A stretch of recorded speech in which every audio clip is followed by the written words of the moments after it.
আসসালামু আলাইকুম রহমতুল্লাহি ওবারাকাতুহ।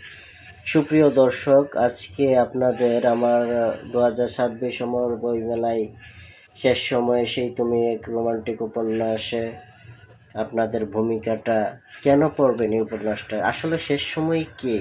শেষ সময় আমাদের আপনজন কে? যাকে আমরা এতদিন দূরে সরিয়েছি সেই কিনা?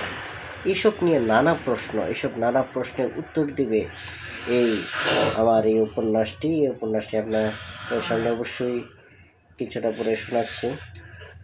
এটা ইচ্ছাশক্তি প্রকাশনী থেকে প্রকাশিত হয়েছে। আপনারা চাইলে ইচ্ছাশক্তি প্রকাশনী থেকে কিংবা রকমারি থেকে বা আমার ইনবক্সে অর্ডার করতে পারেন। আপনারাই আমার ভালোবাসার শক্তি।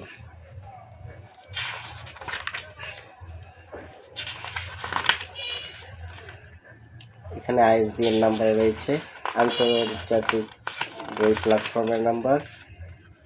এখানে রয়েছে আমার আম্মু, যাকে আমি উৎসর্গ করেছি বইটি। আর এখানে আপনাদেরকে আমি ভূমিকাটা পড়ে শোনাচ্ছি। আসলে এই গল্পটা আমরা কেন পড়ব?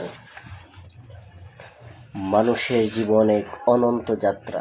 জন্ম থেকে মৃত্যু পর্যন্ত প্রতিটি ক্ষণ, প্রতিটি অভিজ্ঞতা আমাদের গড়ে তুলে, ভেঙে দিয়ে আবার নতুন করে দাঁড় করায়।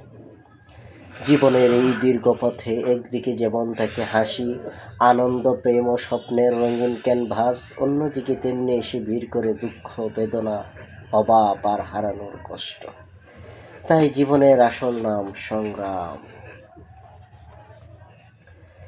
এই উপন্যাসে আমরা খুঁজে পাই কায়েস নামের এক তরুণের কাহিনী। দরিদ্র পরিবারে জন্ম নেওয়া কায়েস ছোটবেলা থেকেই কষ্টের সাথে লড়াই করেছে। মায়ের হাতেই আঁচলে লুকানো কষ্টের বাঁধ, বাবার উদাসীনতা, আর্থিক টানাপোড়েনে সব মিলিয়ে তার বেড়ে ওঠা। কিন্তু কি অভাবের ভিতরেও সে খুঁজে পেয়েছে জীবনে অন্যরকম স্বাদ, প্রেমের মায়া, যৌবনের চঞ্চলতা, কবি সাহিত্যিক হৃদয়ের গভীর আবেগ।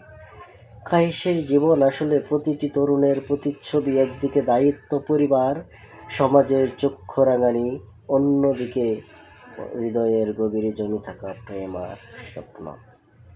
তার মনে আখির স্মৃতি দোলা দেয় শৈশবের সোনালি দিনে বেড়ে ওঠা এক নিষ্পাপ ভালোবাসা, যা শেষ পর্যন্ত হয়ে দাঁড়ায় বেদনাদায়ক। এভাবে নিষ্পাপ কিছু টান, কিছু প্রেম, কিছু মিলিয়েই গড়ে উঠেছে আমাদের এই উপন্যাস, সেই হৃদয়ের এক প্রতিচ্ছবি। এই উপন্যাস আমাদের মনে করিয়ে দিই, জীবন জটিল হোক না কেন, প্রেমের আবেগ, মায়ার বাঁধনা হৃদয়ের টানে মানুষকে বাঁচিয়ে রাখে শেষ সময় পর্যন্ত। শেষ সময় এসে মানুষ আসলে যাকে স্মরণ করে, যাকে খুঁজে পেতে চায়, সেই হয়ে ওঠে তো সিম্বল বা প্রতীক। তরুণ তরুণীর হৃদয় থেকে শুরু করে জীবনের শেষ পর্যন্ত প্রান্তে দাঁড়ানো মানুষ এই ছোট্ট উপন্যাসে খুঁজে পাবেন জীবনের কোনো না কোনো ছায়া। এ শুধু একটি গল্প নয়, এটি আসলে সময়ে তোলে জীবনের আয়না। ধন্যবাদ। এভাবেই শেষ সময়ে হয়ে উঠেছে তুমি আমার সংগ্রাম, প্রেম আর জীবন রঙিন এক প্রতিচ্ছবি। ধন্যবাদ সবাইকে।